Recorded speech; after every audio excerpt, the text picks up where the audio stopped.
anything that affects your faith, your family, or your freedom. So don't go anywhere, because Point of View starts right now.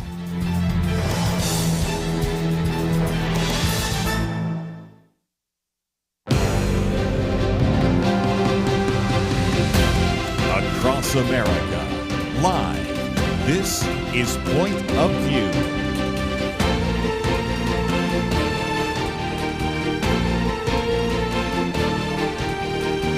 And now, Dr. Merrill Matthews. And welcome to Point of View. I'm Merrill Matthews, sitting in for Kirby Anderson today, and you're going to be glad you tuned in. In our first hour, we travel to ancient Egypt, time of the Exodus.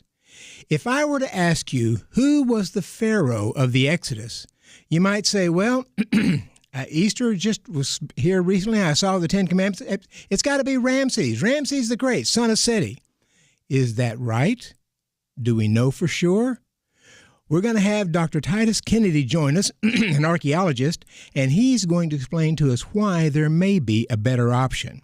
In the second hour, we're going to go to Boston University Professor Dr. Jay Zagorsky, and we're going to be talking about his new book, The Power of Cash. What's that about? You're going to want to hear. And we're also going to give you the option to take action today by going to the Point of View website. We want to defend parental rights, and we'll give you an option to do that on the Point of View website. We'll talk a little bit more about that later.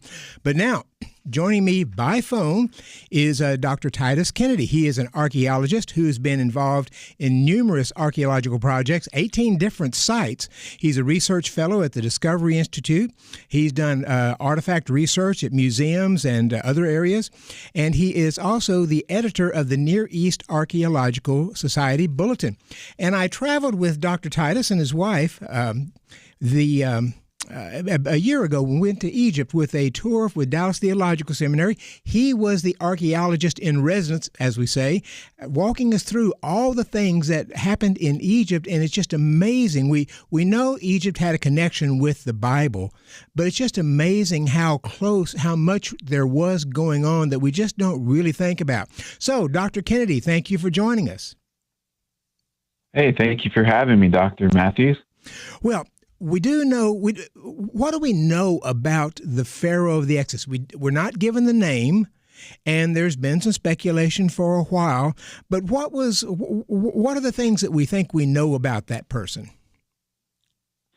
Right, we're not given the name, just the title, Pharaoh, and that in itself is a bit of a clue, because this started to be used for the king of Egypt during what's called the 18th dynasty.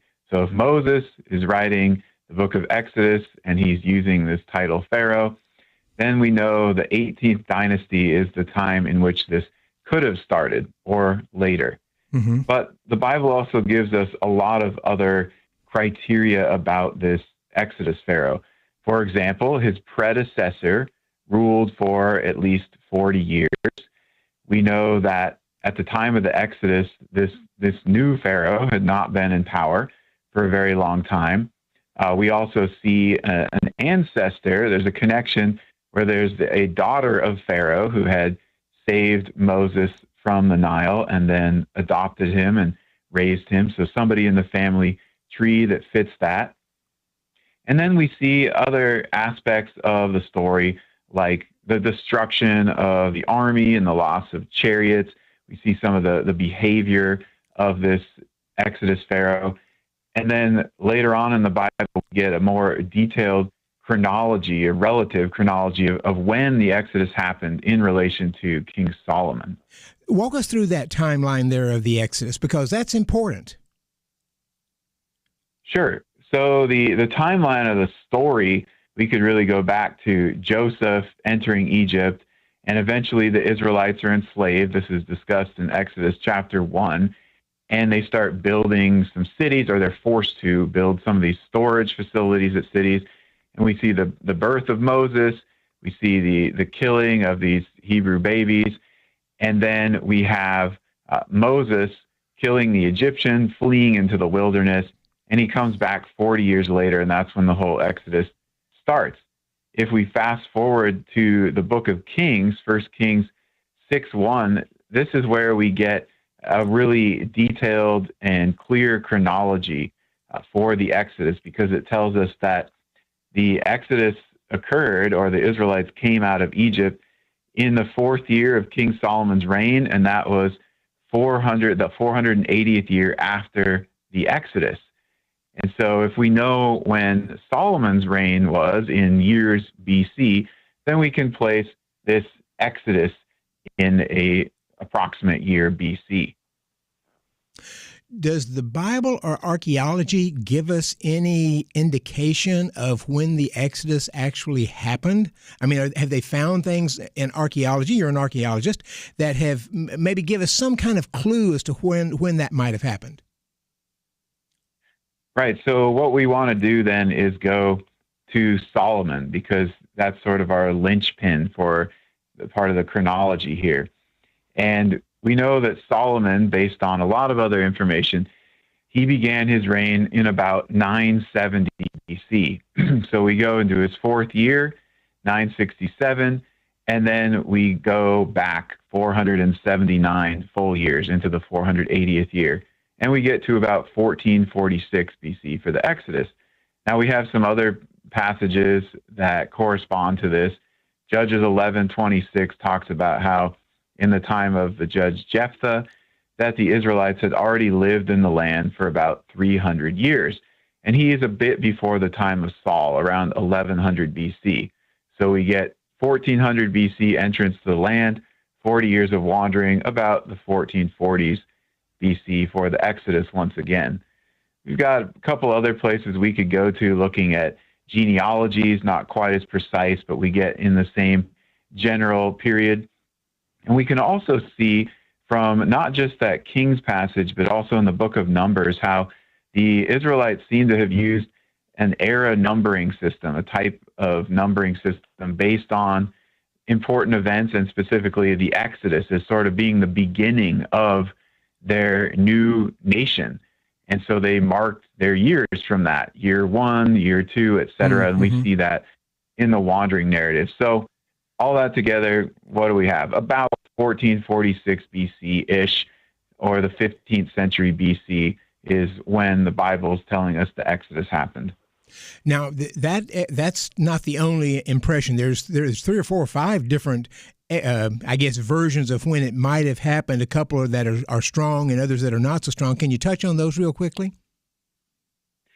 Yes. So generally, you have 2 different date schemes as far as years BC. You would have this 15th century or 1446 BC Exodus, and then you would also have a 13th century or a 12th century BC Exodus. Sometimes this is called the late date.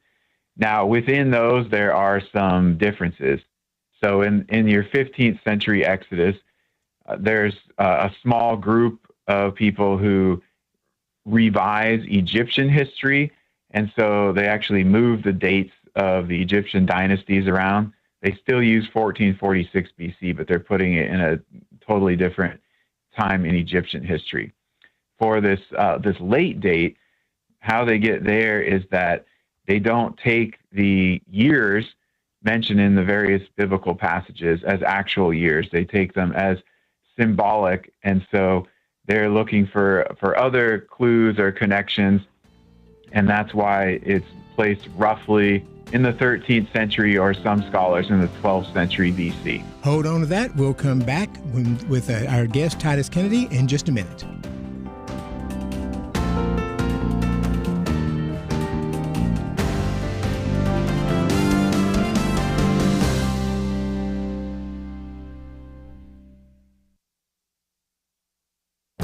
This is Viewpoints with Kirby Anderson. Douglas Murray issues this warning in his new book on democracy and death cults. He says today, the government most responsible for spreading the accusation that Israel is expansionist and colonialist is the revolutionary Islamic government in Iran, which has spent recent years assiduously expanding its colonies. He says, what has Gaza become but a colony of Iran? He documents the many ways Iran has not only spread false information about Israel, but also has worked through its proxy forces like Hamas and Hezbollah to bring down Israel. He concludes that by the time Hamas attacked Israel in October 2023, Hezbollah had been engaged in a Syrian civil war and even established Lebanon essentially as a colony of Iran. He also reminds us of the bloodlust of groups like Hamas. He says Palestinian groups and their supporters encourage their youth to view death through martyrdom as the highest form of valor. But at the same time, they claim that the Jews are bloodthirsty child killers. He also laments that many Americans do not understand the threat from Iran and the threat to Israel. He points to a protest in Manhattan a month after the October 7th massacre. At the protest, the crowds chanted, "From the river to the sea, Israel is a racist state, and there is only one solution, intifada, revolution." Now, the full title of his book is On Democracies and Death Cults, Israel and the Future of Civilization. He understands that our inability to see evil and terrorism clearly is a threat not only to Israel, but to the future of our civilization. His book is a reminder of the threats we face today. I'm Kirby Anderson, and that's my point of view. For a free booklet on a biblical view of Patriot Preachers, go to viewpoints.info/Patriot Preachers. Viewpoints.info/Patriot Preachers.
You're listening to Point of View, your listener-supported source for truth. And welcome back to Point of View. My guest by phone, Dr. Titus Kennedy, an archaeologist who has worked for many years excavating on various sites in the Middle East.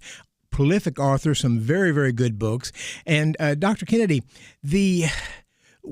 we find in the story of the Exodus, or with Moses, that a young girl, a daughter of Pharaoh, pulls him out of the water in the reeds. We don't have a name for the Pharaoh, but do we have any idea who that young lady is?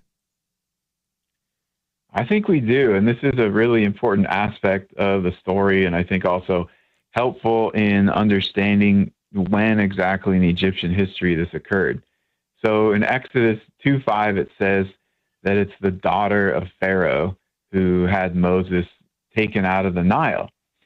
And if we work from the chronology that we discussed, so 1446 BC for the Exodus, we get back to the time of Moses' birth around 1526 BC. Mm-hmm. And we look into Egyptian history, and what we see at that time is there is a pharaoh named Thutmose the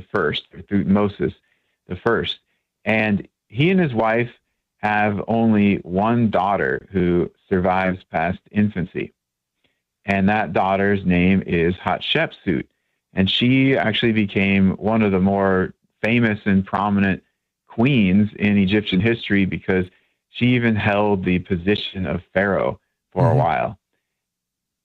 And if she's the person who saved Moses, and then Moses leads the Exodus, we might expect some pushback against her or some blame being laid on her. And indeed, we do see something like that.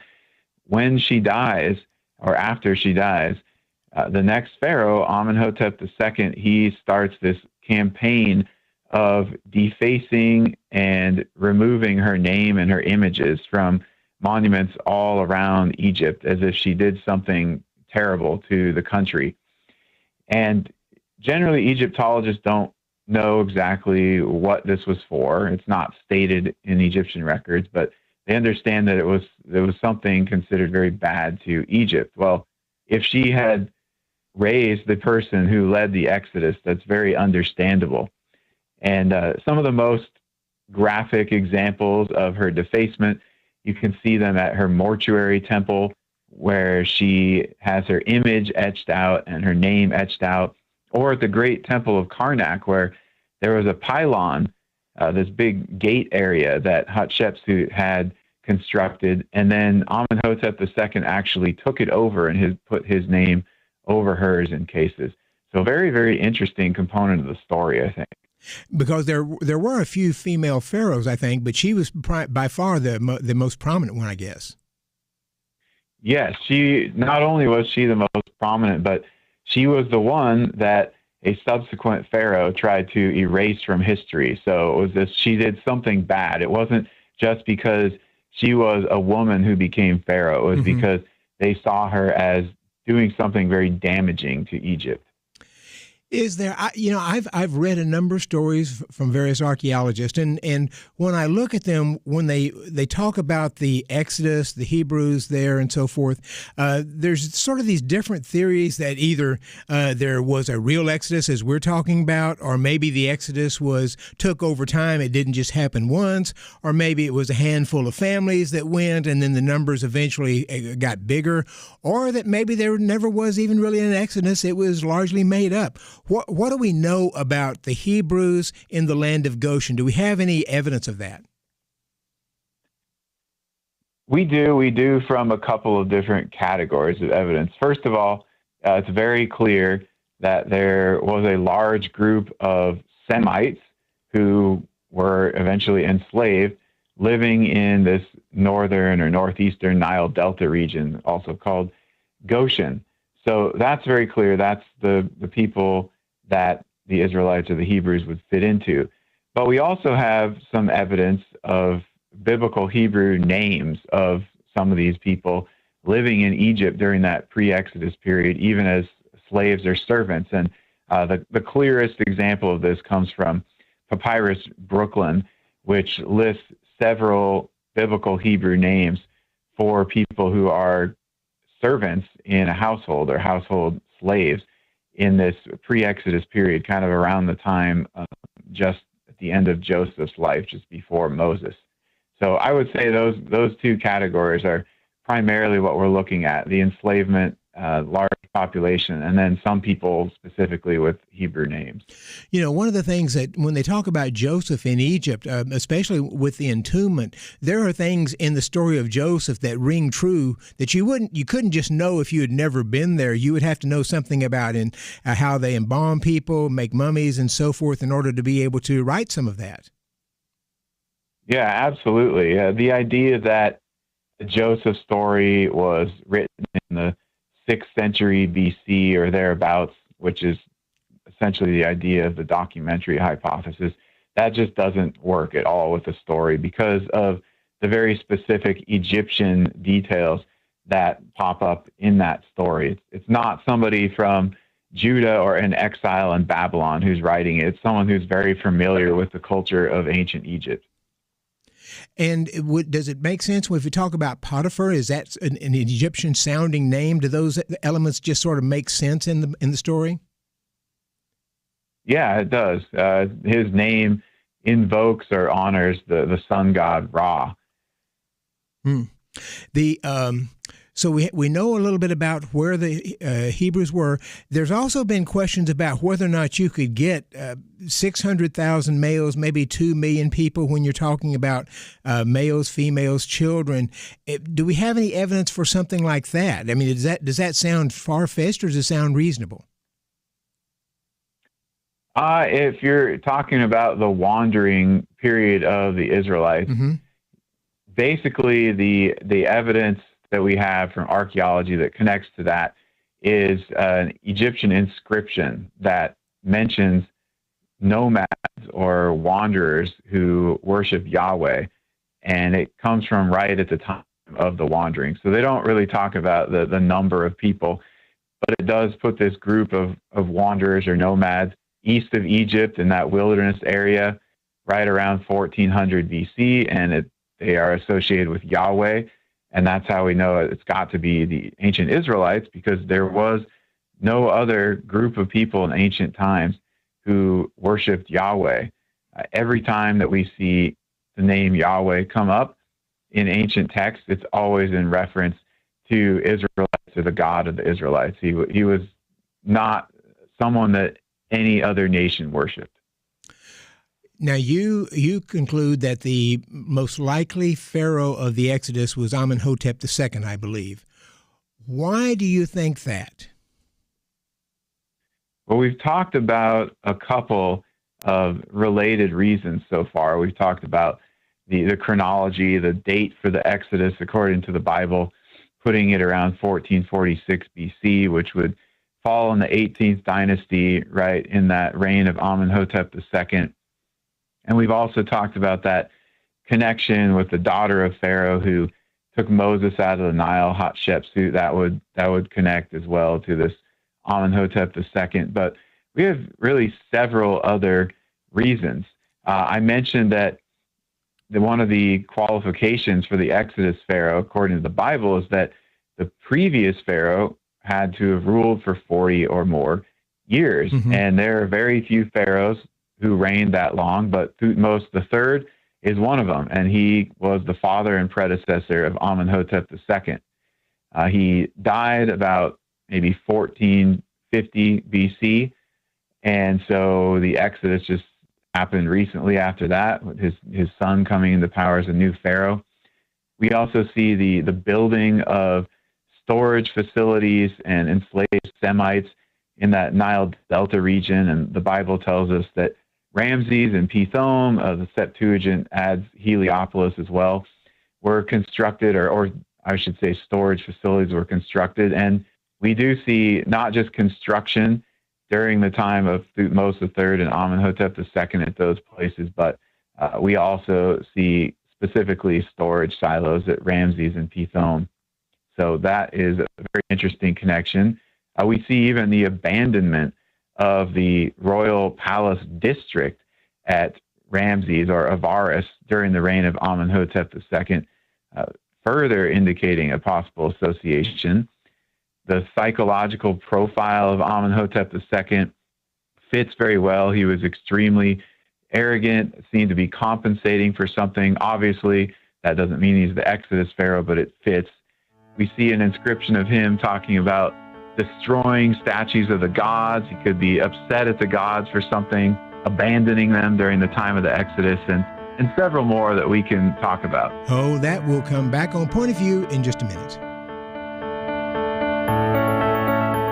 It was not that long ago that censorship appeared to be almost inevitable. Free speech was being attacked and strangled in many places.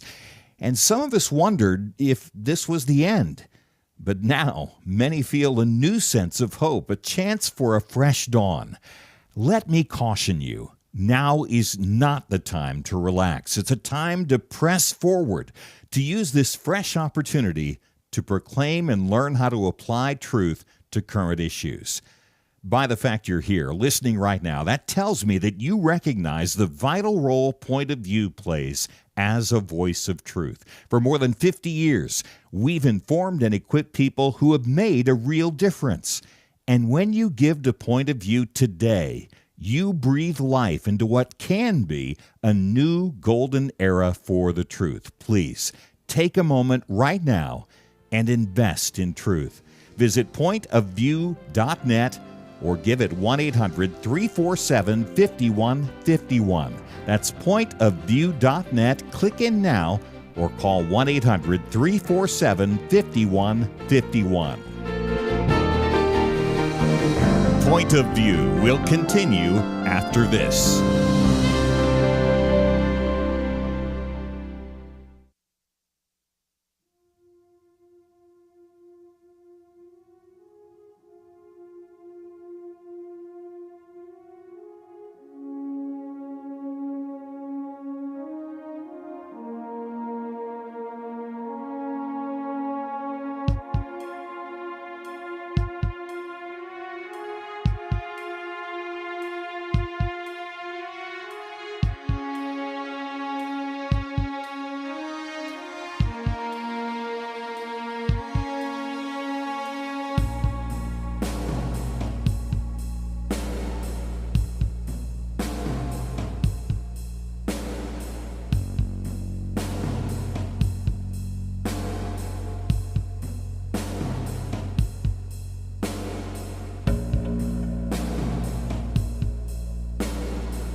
You are listening to Point of View. The opinions expressed on Point of View do not necessarily reflect the views of the management or staff of this station. And now, here again, Dr. Merrill Matthews. And welcome back to Point of View. My guest by phone, Dr. Titus Kennedy, an archaeologist, and we're talking about the Pharaoh of the Exodus. I want to encourage you to go to the Point of View website and click on today's show. You'll see a couple of the books that he has written, Understanding the Bible, 100 Archaeological Discoveries That Bring the Bible to Life, and the one that I'm reading right now, The Essential Archaeological Guide to Biblical Lands. These are scholarly works, but they're not written for scholars or for only scholars to read. They're written very friendly. It's something I think you'd find a lot of interest in if you want to find out more about the archaeology of the Bible. And there are fascinating things that they've been able to find that just verify so much about what we know in the Bible. I'd encourage you to go there and get some of those books. And back to Dr. Kennedy. Dr. Kennedy, we see in the book, the Ten Commandments, that Ramses is the pharaoh that they decided to use in the movie. My understanding is Cecil B. DeMille asked some scholars, and they said, we think it's probably Ramses, so that's what he went with in the movie. Why is he not a good option for the Pharaoh Exodus? Well, first of all, we've got to see why did they choose Ramses II as the Pharaoh of the Exodus. And there are a few different reasons. So one is that we see a similar name pop up in Exodus 1:11, where there's a name for the city, a city called Ramses. And so that was one association, although this is just an Egyptian name, just means born of the sun god Ra or something along those lines. And we can see that it's used earlier, like in Genesis, it's the land of Ramses, right? So it's not necessarily talking about one particular king. There were many pharaohs named Ramses. But the other reason is that he falls in this 13th century period, and the 13th century was favored by some scholars based on a symbolic reading of biblical chronology and some different interpretations that have now been shown to be archaeologically false about the conquest of Canaan during the 13th century. So a lot of this really revolves around whether or not you take what the biblical text says as accurate regarding the years and some of the other details. And some of this revolves around, of course, this temple dedication text in 1 Kings 6:1. Solomon starts building the temple, and then we have it's the 480th year, right? Well, some scholars in the past argue this is going to be symbolic, figurative, 40 years times 12 tribes of Israel, something like that. And they claim that this was typical in the ancient Near East, in the cultural milieu of the time. But actually, in fact, if we look at other temple dedication texts from the ancient Near East with similar wording, where they're talking about an event in the far past and in a number of years, what we find is they're all using actual real solar years, and we can confirm this through archaeological and historical records. So a lot of it is just what certain scholars favored at the time, along with a similar name. Now, let's turn to the plagues, because you discuss several things about the plagues. We've got the 10 plagues out there. People have often wondered, and there's been this debate as to whether or not these are natural things that happen, or are these specifically miracles that happen. So tell us something about what happens with the plagues. Well, the plagues obviously would have wreaked havoc on ancient Egypt. And so the question is, do we have some evidence of that occurring, either from archaeology, where there are indications that there was all this chaos and destruction, or from an Egyptian text that discusses it? And we could point to some generalities of effects of the plagues and things like I mentioned before with Amenhotep II ordering the destruction of statues of the gods, and also we see that there are virtually no major Egyptian military campaigns for about 100 years after this time of Amenhotep II. But there's a very interesting Egyptian poem, and it was written by a bard named Ipuwer, and often it's popularly referred to as the Ipuwer Papyrus. And in this, the author talks about this time of chaos and destruction and upheaval in ancient Egypt, and he mentions really interesting things like the river turning to blood and all the crops being destroyed, animals in pain, children dying, and that the gods and the Pharaoh seem to be not present. They're not doing their jobs. They've abandoned Egypt. We can see many parallels with the Egyptian plague story in Exodus. In fact, the foremost scholar in the world on this papyrus notes in his dissertation and his book on this poem that the literary parallels are obvious between the Ipuwer Papyrus and the Exodus, but he says neither one of those texts is talking about a historical period or event, and therefore they can't be talking about the same thing. So sort of notes the similarities, but disqualifies both of them historically. I would tend to say this poem may have been an Egyptian version, not an official governmental version, but a poet's version of what happened and the effects during that time of the Exodus plagues.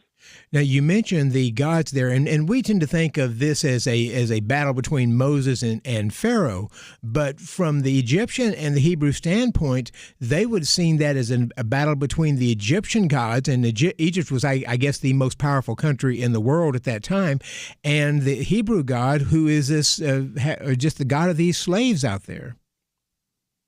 Right, absolutely, and the book of Numbers talks about this and talks about how one of the reasons for the plagues was to show the supremacy of Yahweh and that the Egyptian gods were not powerful. And I think the point was made. It got across to some of the Egyptian people.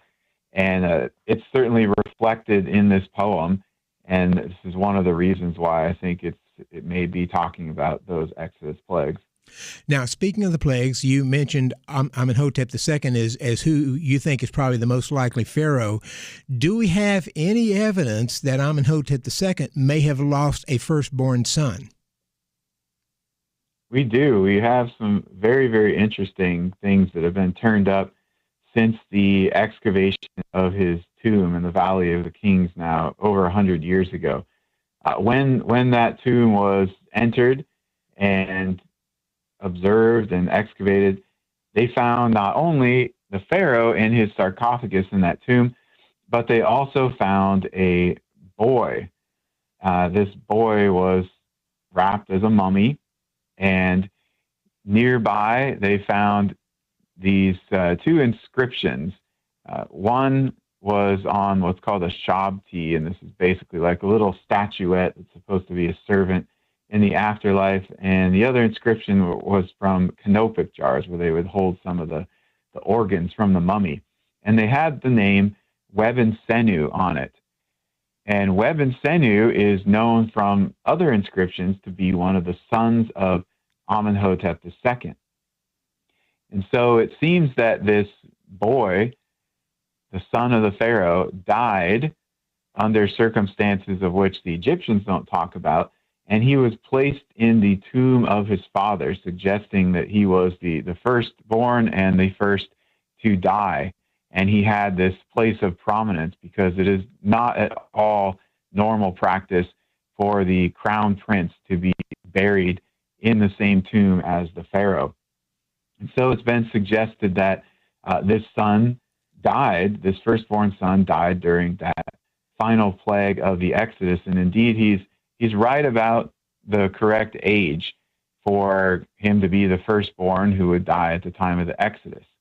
So very, very intriguing possibility here. And you had asked earlier about Ramses II and some reasons why he doesn't work. Well, this is one of the other reasons why Ramses II doesn't work, is because his firstborn son did not die during the proposed Exodus time of that hypothesis. And his firstborn son died in what looks like battle. His skull was smashed from a mace head. My guest for this hour is Dr. Titus Kennedy. He is an archaeologist, and we're talking about the Pharaoh of the Exodus, and he has written extensively on archaeology in the Bible lands, and I'd encourage you to go to pointofview.net and click on to today's show, and you'll find some references to a couple of those.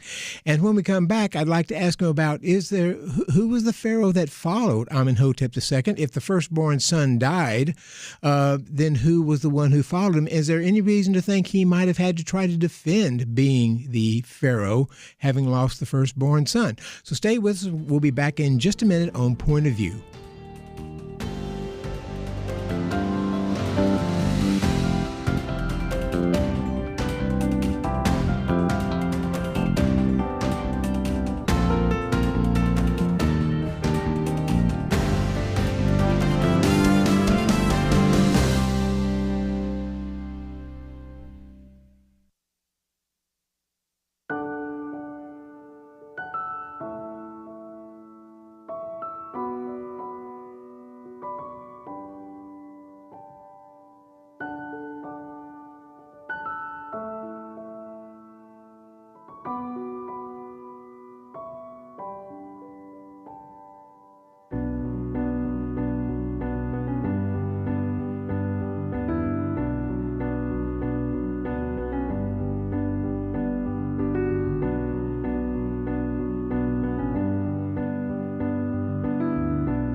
You're listening to Point of View, your listener-supported source for truth. Back with the final segment with Dr. Titus Kennedy about the Pharaoh of the Exodus.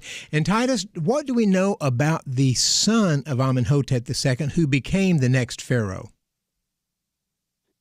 This is very intriguing also because this was not your normal case of planned succession. The next Pharaoh was Thutmose IV, and he was indeed a son of Amenhotep II, but he was not the firstborn. He was not the crown prince. And he did something very strange. He had a piece of propaganda placed in between the paws of the Sphinx at Giza, stele, that essentially proclaimed to everybody that it was the plan of the gods all along that he would become king. So he talks about how he had been out hunting, and then he went to the Sphinx to lay down for a nap, and the god of the Sphinx came to him and basically made a deal with him. Clear the sand from around me, and I will make sure that you become king of Egypt. And so he got this divine promise. Now, most Egyptologists, they look at this and they say, well, Thutmose IV, he probably placed that there because he was not the expected heir. He was not the firstborn son, and so he just wanted to make sure that everybody thought that it was the plan of the Egyptian gods. They aren't thinking about the Exodus story, but obviously this works very well with it. If his brother had died in that final plague, then he would become the next heir, and yet he would want to make it look like it was the plan of their gods all along. It wasn't that this other nation had escaped and their God had destroyed much of the country. So he essentially thought he had to defend why he is Pharaoh because he wasn't the firstborn son. Right. He wasn't the firstborn son. He wanted people to think that this was the plan of the Egyptian gods all along. He didn't want them to be thinking that something else had happened that was surprising and shocking and unplanned, and so he just had to take over. Do we have any later mentions of the Exodus, things that historians or somebody writing there not too far removed from the time that would know something about it or would mention it somewhere in their writings? We do, and this, I think, is very important because the earliest Egyptian source that we have explicitly talking about the Exodus and details of the Exodus comes from a priest and historian of ancient Egypt named Manetho. Now, he lived in the 4th and 3rd centuries BC, so we're looking at 1,100 plus years after the Exodus, but he was still living in ancient times, and he had access to sources that we no longer do, that probably don't exist. And he, of course, had all these traditions and historical sources to go and look at himself. And so he gives the Egyptian version of the Israelite Exodus. And the way he talks about it, it was as if they came to an agreement with the Pharaoh that the Israelites should leave Egypt. And so then they left, and he says they left Egypt through the wilderness, and then they go to Syria or Canaan, and they ended up building Jerusalem and the temple in Judea. So we know it's the Israelites. But not only does he talk about this Exodus event, but he actually gives the name of the Pharaoh during this Exodus. And he mentions this Pharaoh's name or this king's name as Amenephis, which is just the Greek name. We have this preserved in Greek. The Greek version of the Egyptian name Amenhotep. So he confirms that the Pharaoh of the Exodus was named Amenhotep. Now, they didn't use the 1, 2, 3, 4 system back then, and so we would have to look at a few Amenhoteps, but we can see that Amenhotep II is the one who obviously fits so many of the criteria. In fact, he's the only one who fits all these different criteria that we discussed, as well as other pieces of evidence. Now, we talked about Ramses, and I think you mentioned to me one time that the first person looking at Amenhotep II was published something in 1896. Where does the debate over the Pharaoh of the Exodus stand now? Are people the scholars still generally along Ramses? Are they saying there's not really an Exodus? Where does it stand right now? In general, most scholars today, most archaeologists and Egyptologists, historians, even many or possibly even most biblical scholars would say that there wasn't an Exodus, or at least it wasn't as described in the Bible. They would look at it as a myth, and that possibly there are some aspects of the story which have historical reflections or echoes. So unhistorical would be the predominant view. Among those who think that an Exodus happened, there is still a lot of debate between did it happen in the 13th or even the 12th century BC, or did it happen around 1446 BC with a straightforward reading of the Bible. The impression I get is that among scholars who think that the Exodus actually happened, there are probably more now who lean towards the 1446 date, whereas 30, 40, 50 years ago, there were more looking at this 13th century date. Take a minute, since we've only got a few minutes left, take a minute to tell us about what you're working on now and where you're going to be going to do excavating in the near future. Sure. At the moment, I am working on another book which focuses on the archaeological attestation for all the different people who are named in the Bible.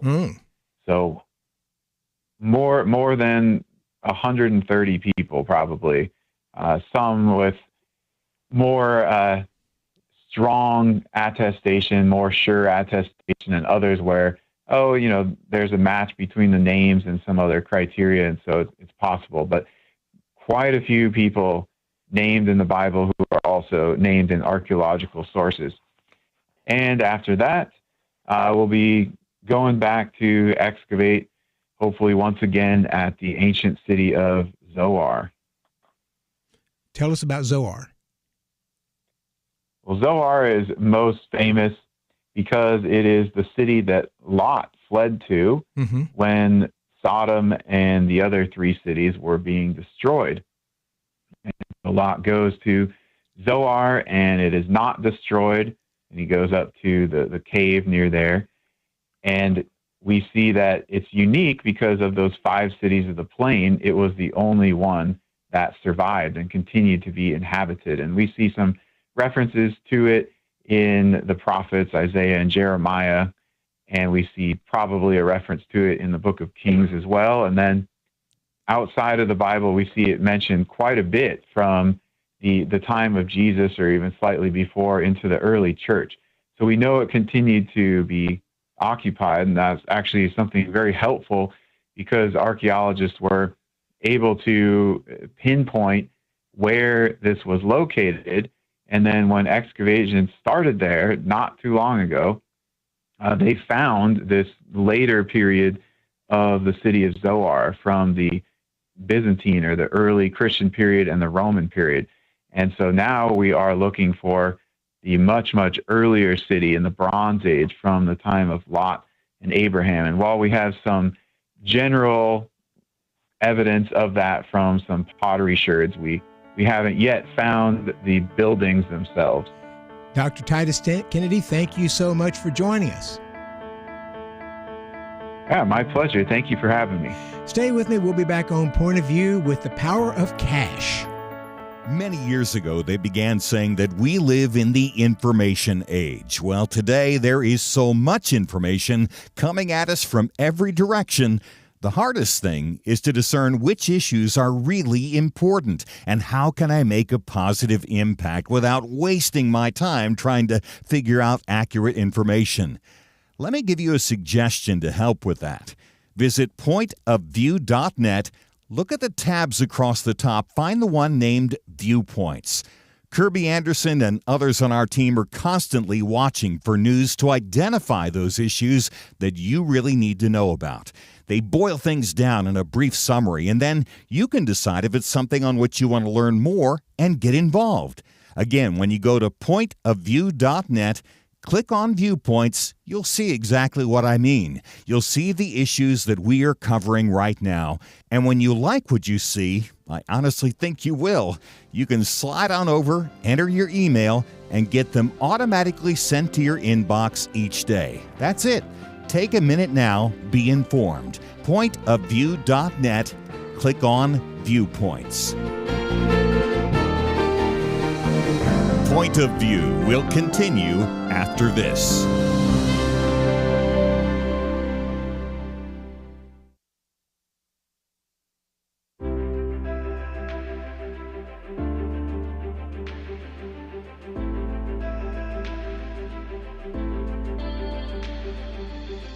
I do appreciate Point of View and what you folks are doing. You really are doing a great job to educate and to help Christian folks do a better job to honor Christ in all that we do. My husband and I are your supporters. We just really appreciate the show and the people you bring on. I just want to commend you guys on your program. I love listening to you. It's a blessing. Been listening to you for several years. Your program has helped my family see current events and elections and politics through the eyes and the principles of Scripture. And that's been enlightening, and we're trying to pass that on to others.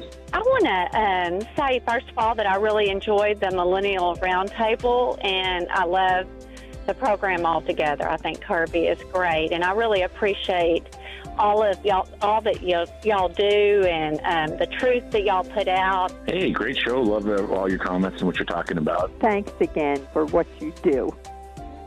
Point of View Radio Talk Show.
Hi, this is Kirby Anderson. You know, each day we take on the tough issues and provide a biblical perspective to them. The topics we cover are wide-ranging: apologetics, theology, prophecy, creation and evolution, intelligent design, marriage, family, child-rearing, the millennial generation, trends in society, politics, economics, business, religious liberty, the Constitution, public policy, foreign policy, military policy, tensions in the Middle East, abortion, homosexuality, pornography, sexual ethics, media, technology, history, and America's godly heritage.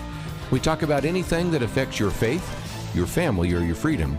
So don't go anywhere, because Point of View continues right now.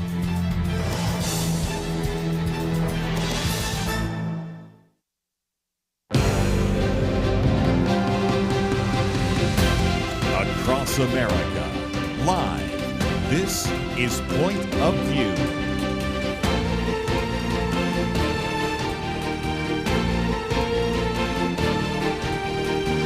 And now, Dr. Merrill Matthews.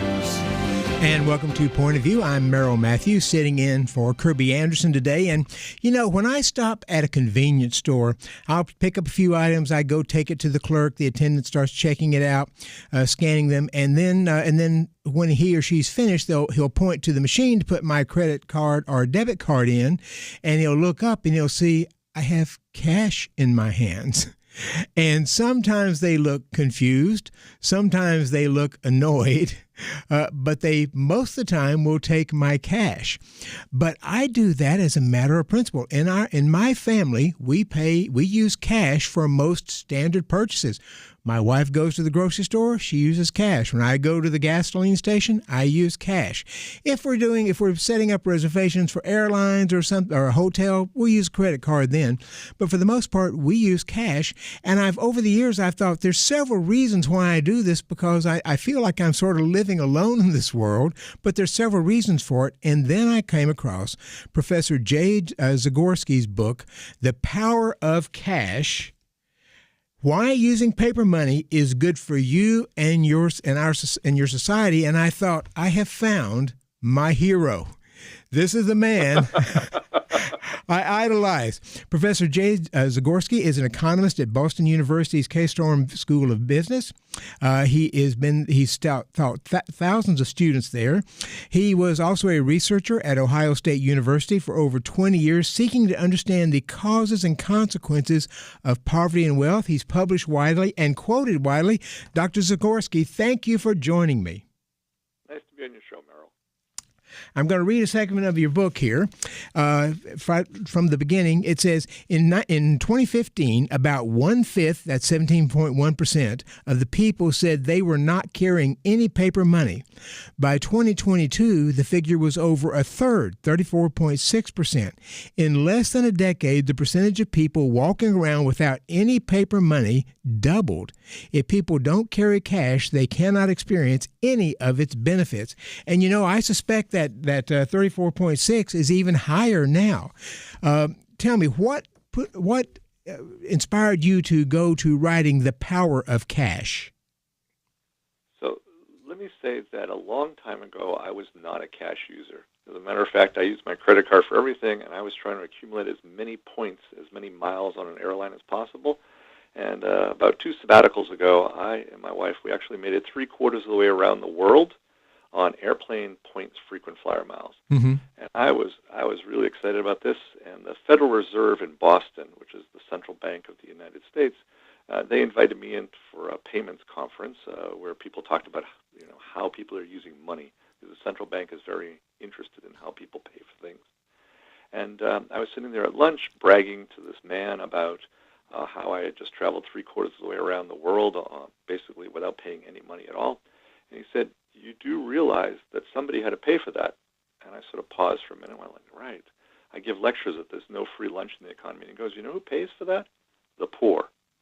I went, "What?" And he then explained to me that basically people like myself have been taking money from poor people. And let me explain in simple terms how this happens. Stores and credit card companies, they all have to pay for these miles somehow. And airlines just don't give them away for free. It's not a marketing exercise. And what happens is stores, when you swipe your credit card, they get about 2% less. So in order to make up that money, they raise their prices by about 2%. Who gets money back? Well, if you get a cash back card or something like that, you get your 2% back. If you use airplane miles, you get your 2% back. But poor people who don't tend to have credit cards, who don't have electronic means of payments, well, they're paying 2% more. So it's a reverse Robin Hood. Robin Hood in the Middle Ages was someone who stole from the rich and gave to the poor. Well, these credit card reward programs are the exact opposite. They steal from the poor and give to the rich. And I went home that night and I looked at my wife and I was like, wait, we're donating all this money to charity to help poor people, yet I'm using my credit card and I'm making poor people worse off? Whoa, no, this is not okay. And then I started delving deeper and deeper, and I came up with many, many, many more reasons why using cash is wonderful for society.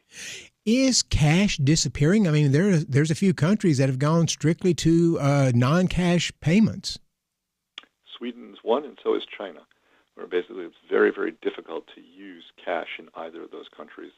As a matter of fact, I was having lunch with someone from Sweden about 2 weeks ago, and she said if she wanted to get more cash than she could get out of an ATM, the ATMs have limits on how much cash to get out, she would have to make an appointment and wait 2 weeks to show up at her bank.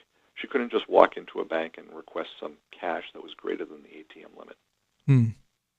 So why did the countries decide to make that move? I would say about 15 or 20 years ago, cash was viewed as something that was dirty, and not just, people have germs all over it, but it was a way of, they thought of increasing criminality, that criminals use cash, and if we could wipe cash off the board, then the amount of criminals in society, well, they'd be hampered, and the amount of crime would go down. And what we've seen in places like Sweden is that crime didn't go down.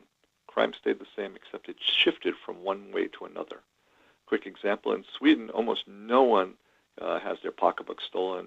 Very few people have their wallets picked, very few pickpockets, but there's been a massive increase in fraud, electronic fraud. People stealing your credit cards electronically, people hacking into your bank account electronically. So criminals, when cash started disappearing in these societies, they didn't go away. They just changed their modes of attack on regular people. You know, for me, one of my reasons for using cash is I say it's simple. I just hand them, $5, $2, $10, $20, whatever it is, and they make change for me. And sometimes I'm standing behind somebody who's trying to put the card in, and then it doesn't work, or then they have to redo it again. Then they have to put their PIN number in, and it does not seem to me to be simple necessarily to use your card. It isn't necessarily simple to use your card. Everyone claims that cards are very convenient, and as you just said, if you're stuck behind somebody whose credit card was just declined, someone whose bank account was just put on hold, it's not necessarily convenient while everybody else is sort of fuming in line going, come on, let's go, especially if you have cash in your hand. But for those listeners who are, unfortunately, I'm going to drop off this radio show. I hope you stay for the whole time. I just have a very simple message for everyone who's listening, and that is, use cash at least once a week. Just using cash once a week ensures that all the benefits we're going to talk about over the next few minutes are available to everybody in society. And by the way, if you want to be an overachiever and use it more than once a week, I'm perfectly happy with that. Me too. My guest for this hour is Dr. Jay Zagorsky. He is a economist and professor at Boston University, and we're talking about his new book, The Power of Cash: Why Using Paper Money is Good for You and Society. And I would encourage you to go to pointofview.net. We have a link to the book on our website. And I'd encourage you to get a copy of it, or go to the library and get a copy of it. You're going to find out so many reasons why using cash is so much better than credit card or debit card. You're going to be amazed at some of the things. We're going to talk about some of those when we come back. And one of the reasons is using a card isn't simple. A lot of things are going on behind the scenes that you don't know about. Stay with us. We'll be back on Point of View.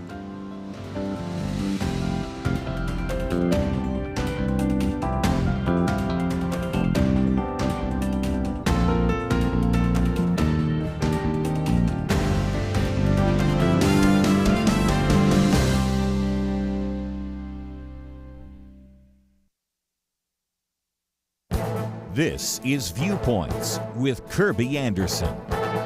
Douglas Murray issues this warning in his new book on democracy and death cults.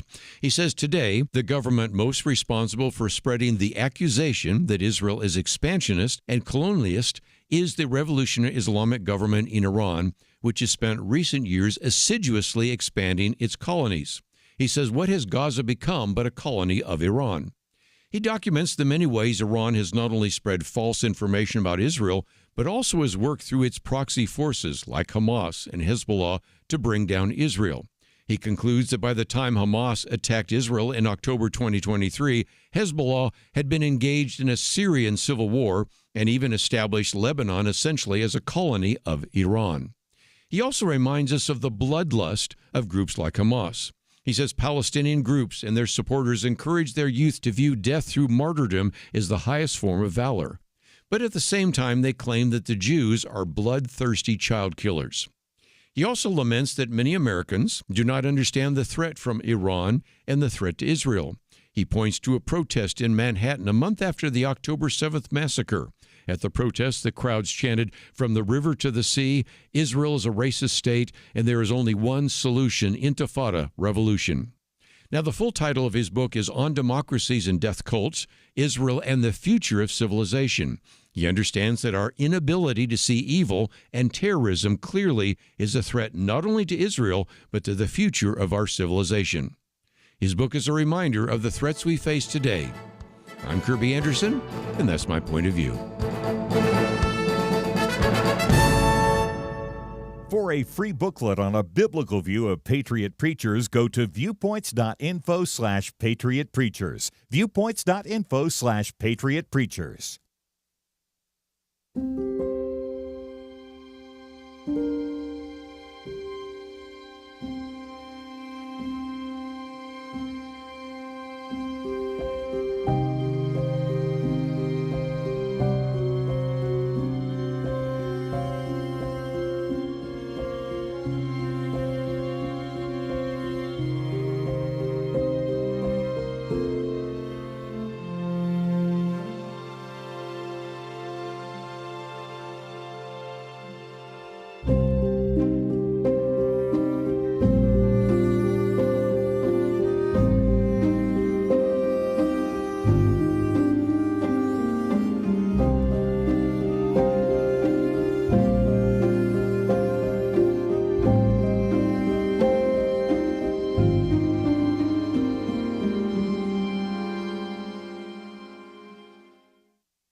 You're listening to Point of View, your listener-supported source for truth. And joining us by phone, Dr. Jay Zagorsky. He is the author of The Power of Cash. He's also a professor of economics at Boston University.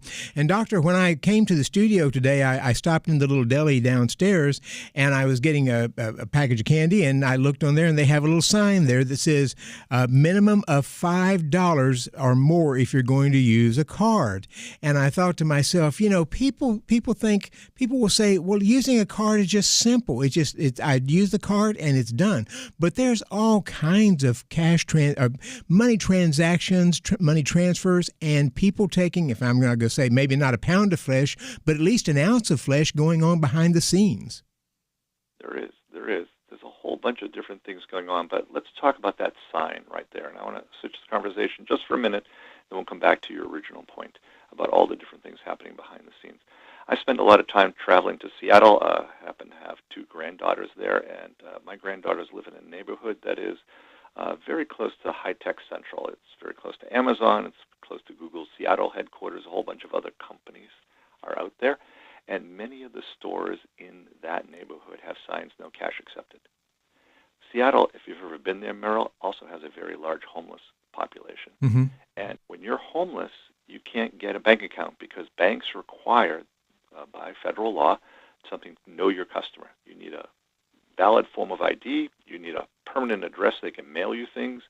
All right, you need a couple of other things for a bank to accept you as a customer, which basically means homeless people, they can't get a debit card. They can't get a credit card. They really can't engage in anything besides the cash economy.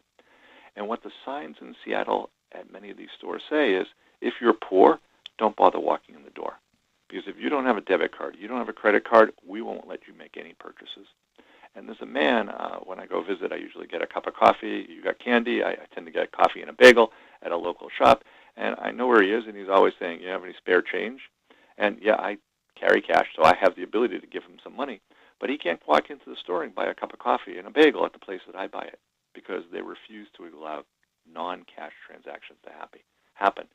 And I sit there and I go, wow, if you're poor in Seattle, you're excluded from many of these common businesses.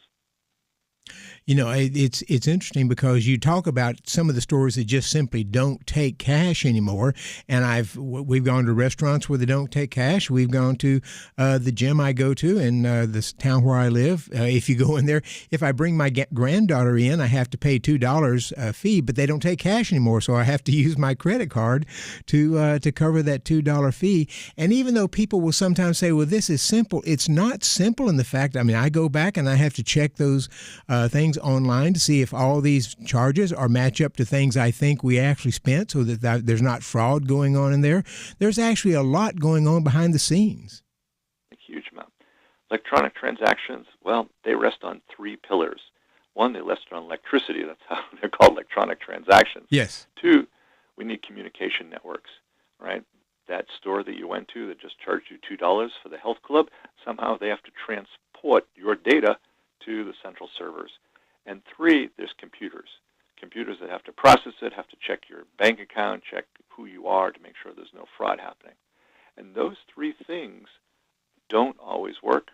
I don't know where you're physically located, but the show comes out of Texas, and Texas had a large number of tornadoes just in the last few days. And those tornadoes went all the way, all the way up to Kentucky. And during tornadoes, what happens is the telecommunication networks tend to fall down. The cell towers get blown away. Electricity lines tend to go down. Cash works all the time. Cash works during a tornado. It works during a hurricane, during a tsunami, any of these kind of things. But electronic payments, they fail in the very moment when people really need to spend money. You know, it's really interesting because you go through a list of things that are problems for using electronic payments and electricity disruptions. As you point out, we've had tornadoes here. Occasionally we have storms and the electricity goes down. We have ice storms and electricity goes down for thousands of people. And you can't go online to pay for things. You may not be able to go into the store and use your card if there's one there where the electricity has gone down. So there can be real disruptions if you only use the credit or debit cards. And one of the reasons I said before the break to use cash at least once a week is that if you're using cash at least once a week in, say, that gas station or that convenience store or that supermarket, then the people there know how to handle cash for those moments when the disruption happens. Let me tell you a quick story. I went to my local supermarket a couple of weeks ago. I handed them some cash for a purchase, and they were supposed to give me back 40 cents. And the lady handed me back 4 nickels, which was actually 20 cents. And I said, no. I'm sorry. And she sort of looked at me blankly, and the head cashier was 2 registers over, and she saw what was going on. And she walked over, and she explained to the cashier the difference between nickels and dimes. And they were like, I was supposed to give 4 dimes, not 4 nickels. And the lady went, I get it. But it was clear to me this cashier had handled cash so little that she didn't have basically the skills for making change. And by using cash at least once a week, we encourage people to have these kind of skills, that they know what cash is. So then the moment when the power goes down and that grocery store says cash only, well, all their clerks are like, okay, we can do this. The manager knows how to get cash back to the bank. The manager knows how to get cash from the bank. There's a whole set of skills needed to go through society.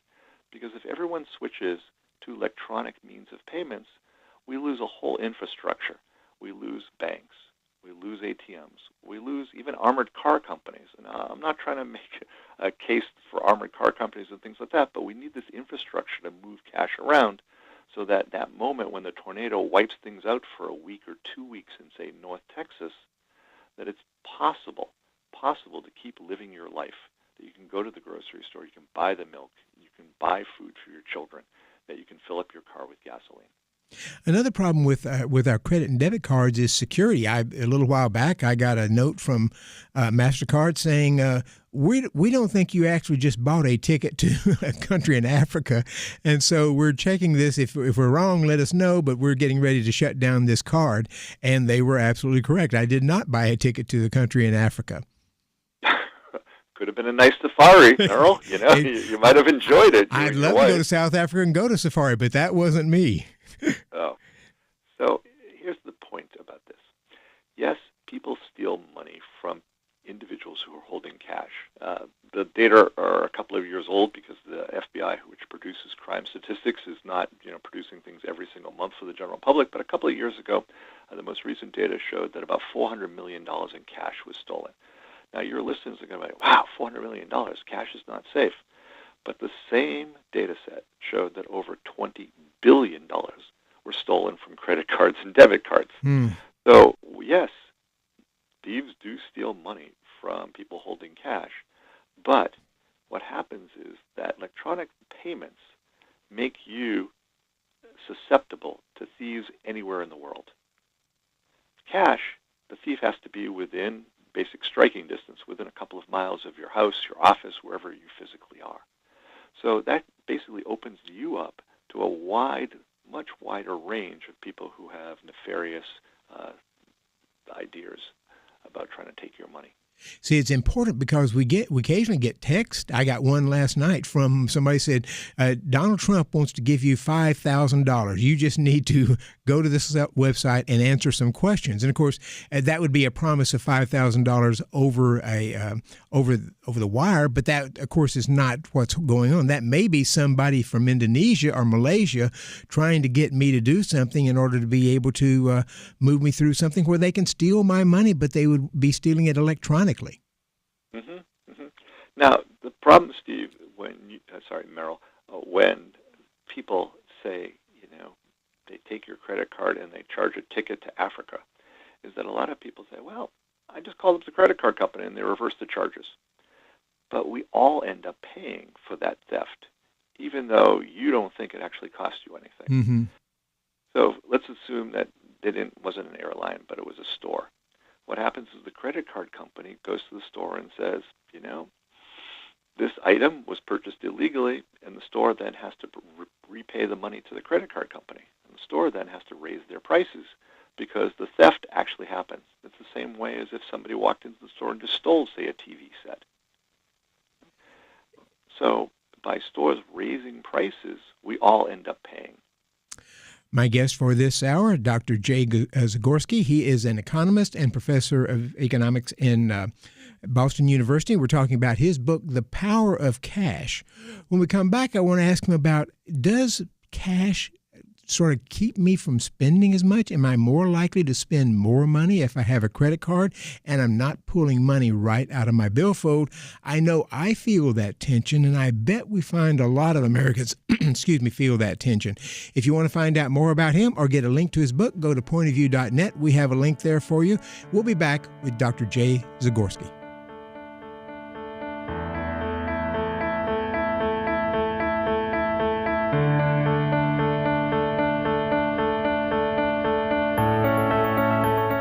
It almost seems like we live in a different world from many people in positions of authority. They say men can be women and women men. People are prosecuted differently or not at all, depending on their politics. Criminals are more valued and rewarded than law-abiding citizens. It's so overwhelming, so demoralizing. You feel like giving up. But we can't. We shouldn't. We must not. As Winston Churchill said to Britain in the darkest days of World War II, never give in, never give in, never, never, never, never yield to force, never yield to the apparently overwhelming might of the enemy. And that's what we say to you today. This is not a time to give in, but to step up and join Point of View in providing clarity in the chaos. We can't do it alone, but together, with God's help, we will overcome the darkness. Invest in biblical clarity today at pointofview.net or call 1-800-347-5151. Pointofview.net. and 800-347-5151. Point of View will continue after this.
You are listening to Point of View.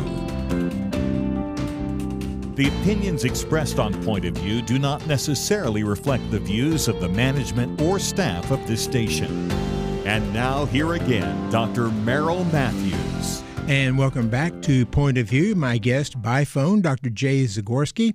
We're talking about his book, The Power of Cash. If you have a question for him, you can give us a call, 1-800-351-1212. We'll open up the lines, 1-800-351-1212. And Doctor, you mentioned in the book that we tend to spend more with a credit card than we do with cash, and I feel that myself. If I'm pulling out money out of my billfold, I just seem to be much stingier than if I'm looking at something online and I'm going to hit a button and it's going to be paid for, and then I don't have to see that bill until later when the credit card bill comes in. There's a whole bunch of reasons for that. And one of the reasons is something called the pain of paying. When you actually pull pieces of paper out of your billfold, out of your purse, out of your pocket, there's a little bit of moment of regret. Oh, there's a $20 bill going. Oh, drat. I'd like to sort of keep it there. And with a credit card, when you tap, there's no pain of paying. You're just sort of tapping an electronic card. But there's a couple of other reasons. If you happen to have money in your purse or your pocket or your wallet, you have a hard limit. Maybe you have $100 in there. Maybe you have $50 in there. But you know you can only spend up to the number of pieces of paper you have there. With a debit card, you can spend everything in your bank account. And with a credit card, you can spend all the money in your bank account plus whatever your credit limit is. So you have far more opportunities to spend money using electronic means than you do with actual paper means. So we have that option. And then one of the things that you mentioned in the book, tipping, because so many places, and there was a restaurant that we went to, it recently closed down, that it only took credit cards or debit cards. And so once I put the card in there, then it wants to ask me if I want to leave a 10, 20 or some other amount of a tip. And this is one where you actually place the order at the front and then you go sit down and pick it up when it's ready. So they're not actually doing any of the thing that you would think a waiter or waitress might be doing. But there's this, it sort of encourages this tipping too. And if I just go down and just tap that 10%, I'm still not pulling money out of my pocket. Yes, and one of the reasons why they encourage tipping and that so many people are willing to tip with electronic means is if you're using cash, the tip comes out of your pocket immediately. But if you're doing, say, a credit card, you don't see it for another 30 days. And we all tend to be very present-focused. We are all thinking about right now, and 30 days, that's a long time from now. So it's okay to be more generous when you're paying something 30 days from now than it is instantaneously. Let's talk a bit about the benefits of cash, because you go through several chapters talking about some of those, and some of them you talk about the poor. You've mentioned that before. I was at a Walmart here recently, and I was coming out, and there was a man, I'd seen him before. He has a sort of a ministry, and they sell popcorn that they make at this ministry, and they ask for donations. And if I didn't have any cash, I would have not been able to help him. But I did have cash, and I was able to give him something. I completely agree. I mean, cash basically gives you the ability, if somebody's asking, for example, for spare change, or you happen to be in a church and they're passing around a collection basket. If someone's passing around a collection basket, I'm not going to take my phone and drop it in there and say, well, use mobile payments. I want my phone back. Nor am I going to hopefully throw my credit card into the basket. So with cash, you have the ability when someone asks instantaneously for a handout or a little bit of help or to support their charity, you have the ability to do it right then and there. We talked a bit about the ability to be able to use cash in a disaster where you may not be able to use your credit or debit card. Would you recommend that people keep a little bit of extra cash stuck in a drawer at home so that if that power is out for a week or two and you can't get to some place, you've got money that you can, not just in your billfold where you may not want to carry much, but you have some stuck back? So people ask me, should you keep cash at home? We'll call it stuffed under the mattress, though. Most mattresses, at least my mattress, is too heavy to actually pick up. The new ones are, yes. But I say have people think about how much they spend in a week, all right? And then I say keep about 3 weeks around as an emergency. Because when a tornado comes through, when a hurricane happens, roughly in 3 weeks, the power comes back. Now, there are a number of people who might be listening in North Carolina who are going, whoa, no, it took us months. Or there might be some listeners in Puerto Rico who experienced Hurricane Maria and say much longer. But in general, when natural disasters happen, about 3 weeks is when everything's back to normal most of the time, except for in extreme circumstances. You know, I am not I like to look at conspiracy theories. I'm not so much of a conspiracy theorist myself. But having said that, by using cash, if the government wants to go and track what I'm spending, it's going to have a harder time because that cash is not going through the bank account. And, you know, you see this. My wife and I like to watch old reruns of Law and Order, and they're frequently going, if they have a suspect here, they go and pull the numbers on the bank account and say, oh, yeah, he got all this money here. He spent this money here. We think that makes him guilty. If the government wants to track you, they can if you're running this money through a bank account. If you're just spending cash, nobody can really track you. Yeah, spending cash gives you privacy. Let me say that again. Spending cash gives you privacy, both from the government, which is what you were talking about, but also individual privacy. I had a student come up to me the other day, and she actually works for one of these electronic payment companies that we've been talking about, and she was trying to convince me why electronic payments is so wonderful, and I said, no, cash gives you privacy. And then she patted me on the shoulder and pulled out her purse, and she said, yeah, I keep couple of bills in here because whenever I go and spend a lot of money on cosmetics, I have to spend cash so my husband doesn't get upset. So it was a person who actually worked, and I don't want to name the company on a national radio show, but she was like, yes, I want privacy within the family. I love my husband. We talk about what we do, but he doesn't have to know everything I spend. We are moving in a time, especially with the President Trump coming in his second term, of this growth in digital currency. In some cases, this is just Bitcoin and other private sector companies that have come up with this. In some cases, some of the governments are saying we want to create our own digital currency. What is your thoughts on these digital currencies that are coming up? I'm concerned about digital currencies for two reasons. One, as I mentioned, digital currencies have the exact same problem as a credit card or a debit card. They need electricity, they need computers, they need communication networks, all these kind of things. So when we have, for example, natural disasters or other things, digital currencies fail. The second problem is, do you really want the government controlling your digital wallet? And that's what a central bank digital currency is. A central bank is the central bank for the country. If they create their own currency, the digital wallet is controlled by the government. And not only can they track your purchases, but imagine the central bank doesn't like you or the president doesn't like you, and they shut off your ability to spend by saying, nope, you don't have access to your wallet anymore. And this, Merrill, actually happened a couple of years ago during COVID in Canada. There were a number of long-distance truckers who decided to start protesting, and they were driving their trucks slowly around Parliament in Ottawa. Yes. And basically causing gridlock, and Prime Minister Trudeau at the time was pretty upset about that, and he told all the policemen to go write down the truckers' license plate numbers. And with the license plate numbers, they knew who were driving the trucks, and they basically shut all their bank accounts down because they were committing public disorder. And then they arrested them, and these people couldn't post bail because they had no access to their own money. We talked about that. Yeah, we consider Canada a pretty liberal democracy, right? It's not run as a police state in any way, shape, or form. But even in Canada, you wanted to protest, well, when things got a little bit out of hand, the government shut the bank accounts down. So do autocratic governments then, you mentioned China earlier, are they sort of moving this direction so that they can control and monitor what their citizens are doing? Mm-hmm.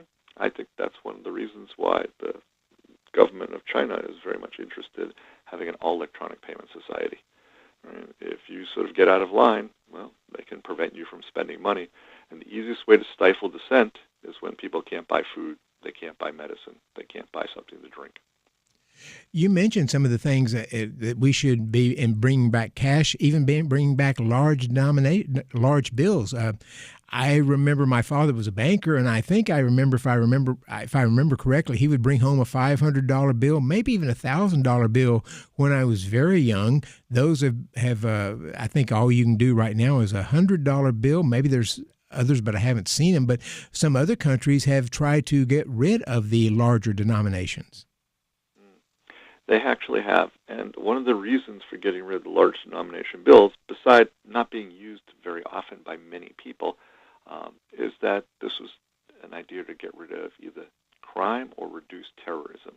And what I talk about in the book is that, yes, these large bills have all been killed off, but we see just as much crime. And the thought experiment I ask your listeners to think about is, if we eliminated all cash, do you think drug cartels would suddenly go, oh, we're out of business, there's no more cash in society? Do you think mafias would suddenly say, nope, we don't want to continue doing what we're doing? What we've seen is as large bills disappear, people use other forms. We'll come back with our final segment with Dr. Jay Zagorsky in just a minute.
You're listening to Point of View, your listener-supported source for truth. And we're back with our final segment with Dr. Jay Zagorsky talking about his book, The Power of Cash. I'm going to hold it up here for those of you viewing online so that you can see a copy of it.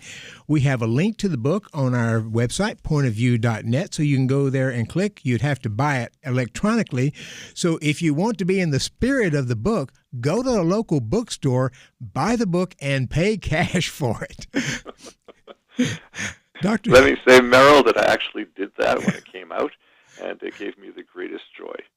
And I walked in and I said, do you have my book? And they're like, oh, yes, it's over here. And I pulled out some money and I put it down on the counter, and they were like, okay, I get why he's paying cash. You're living your dream. I did. You know, we've talked a bit about governments that are wanting to move to a cashless society, but a lot of tech companies are engaged in this, and even President Trump. So what do the tech companies see in this? So the whole idea of the tech companies is basically impulse control. If you go to a website for some major retailer on the web, they want you to just click buy. Hopefully you've already stored all your payment details, like your credit card or your debit card or your bank account there, and they want to make it as seamless as possible, right? So there's a fast is experience. You see something, you click buy, and it shows up at your doorstep a few hours or a few days later. And by doing that, it reduces our ability to control our impulses, because many of us, we see things, we just want to buy it. And if it makes it so easy, we end up basically over-consuming. And what I like about cash is it prevents me from over-consuming.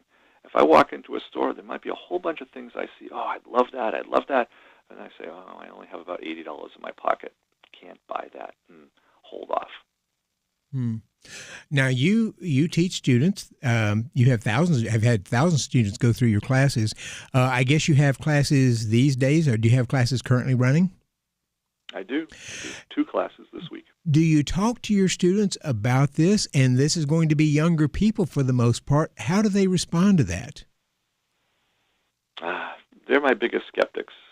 I think I can convince older people to go back to using cash at least once a week. But my students who are 22, 23 years old or so, 19, they just sort of look at me like I am speaking a foreign language. They're expecting English, and I'm like, use cash. And they're like, what? And many of them have never used cash in their life. And that's one of the things that I think is a problem, and I encourage your listeners, if you have small children, give them cash. Why? Because it improves their math skills. It's very hard to learn math without actually having something you can manipulate. And trying to explain something like fractions with quarters, it's really easy.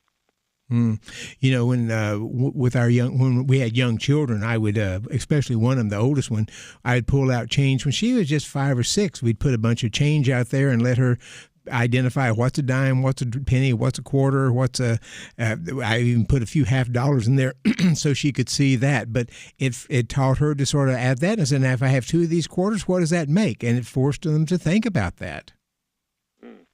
And at the very beginning of the show, I said that I didn't use cash about 10 or 15 years ago. And what I actually found was my math skills were deteriorating, right? Because when I was walking through a store, I wasn't adding things up in my head of how much I was spending. I just, whatever it was, it is. At the very end, I was going to pull out my credit card and pay for it. But now that I use cash a lot more, I'm like, oh, yeah, I have to remember how to do addition and subtraction and multiplication if I'm doing multiple products. I'm only buying 3 of these kind of things. And it's actually helped me a great deal to remember my basic math skills. What kind of reception are you getting for your book? We were talking a little bit about students, but what kind of reception are you getting for it? Well, I'm very happy to be on shows like this. A lot of people listen and they go, oh, that's nice. But what I'm up against is a very large advertising campaign. Banks and financial institutions, last year they spent $1 billion pushing convenience of credit cards. And it's just sort of me and one book and a number of radio shows and TV shows talking about the power of cash. So it's one person against a multi-billion-dollar advertising campaign, and it's tough to compete against that because that billion-dollar advertising campaign shows you get money back. Wow, spend money, earn money. That's a very seductive message, even though it's not really true. I don't take a Bernie Sanders sort of criticism of the banks for making money, but they do. I mean, they do make money off these things. They do. And let me say that I teach in a business school. I teach in the Questrom School of Business. I believe strongly in capitalism. All right. It's just that my goal is to ensure that cash doesn't die, that we don't have electronic payments completely taking over, that both cash and electronic payments are available. Because sometimes, as you mentioned at the top of the hour, it's useful buying plane tickets, buying hotels, really useful to pull out a credit card. But in day-to-day life, using cash also, at the same time as using electronic payments, gives us some great benefits, as we talked about, helping the poor, controlling your impulses, ensuring you have privacy, and a whole host of other things I mentioned in the book. You will remember Bob Dole, former senator, former majority leader for a while in the 1990s, and a presidential candidate. I read a story about him years ago. I'd met him a few times, but I read a story about him that he paid everything in cash. When he went to the hotel, he paid cash. When he stopped by and bought a car, he paid cash. He liked using cash, so he carried around a lot of money. But if you're a major senator with a couple of staff around you, you're probably okay. I'm not suggesting you carry a thick wad of bills at all times and making yourself a target of crime. I'm just suggesting using cash by keeping it in circulation gives everyone benefits. And even if you don't get benefits, that poor person who then walks into a store and wants to use cash, the store knows how to handle it and is able to accept it. So you're actually helping others, even if you don't think you're helping yourself. Well, Dr. Zagorsky, thank you so much for joining us. I love your book. As I said, you're one of my heroes now because I'm old school and I like cash, and I don't know that we will win this battle. But, if there's a major outage in the country, if there is something that happens, if China or Russia or North Korea are able to hack our power line somehow or the other and shut us down in a lot of ways, people may find again the value of cash. And I hope it's not too late. But by keeping it around so that we have things like ATMs and we have banks, then if that does happen, we have a chance. But if we go all electronic and that happens, then it's going to be very, very hard to go back and rebuild the systems that handle cash in the country. Thank you so much for joining us. Thank you for having me on the show. It was a pleasure this morning. Well, I enjoyed having him. As I mentioned, if you want to find a link to his book, you can go to pointofview.net. While you're there, we also have a take action alert for Defend Parental Rights in America. We want to encourage you to go there and do that. You can click onto that and you'll find out about legislation out there which we're supporting that we think you should be supporting as well. So you can go through that, hit the take action button, Defend Parental Rights in America. We're talking about the Parental Right Legislation Act, and I encourage you to go take a look at that and reach out to your senators. We encourage you to do that, and we mention it there.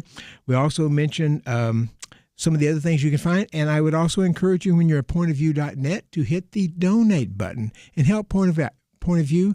We exist because of your donation. So it's a good time to do that, and I encourage you to do it, and you can do that electronically. But if you're going to buy Dr. Zagorsky's book, go to the bookstore and use cash. It'll be fun, and people will catch the drift of it as they did when he bought his book and paid cash for it. They'll find it strange, but they'll also find it amusing. I want to thank Megan for doing the engineering today. I want to thank Steve for doing the producing on the show, and I want to thank you for listening. I believe Penna is going to be back tomorrow, and Penna and I will be back on Friday for the weekend edition. So many things happening this week. You'll want to tune in for those programs. And thank you for joining us here on Point of View.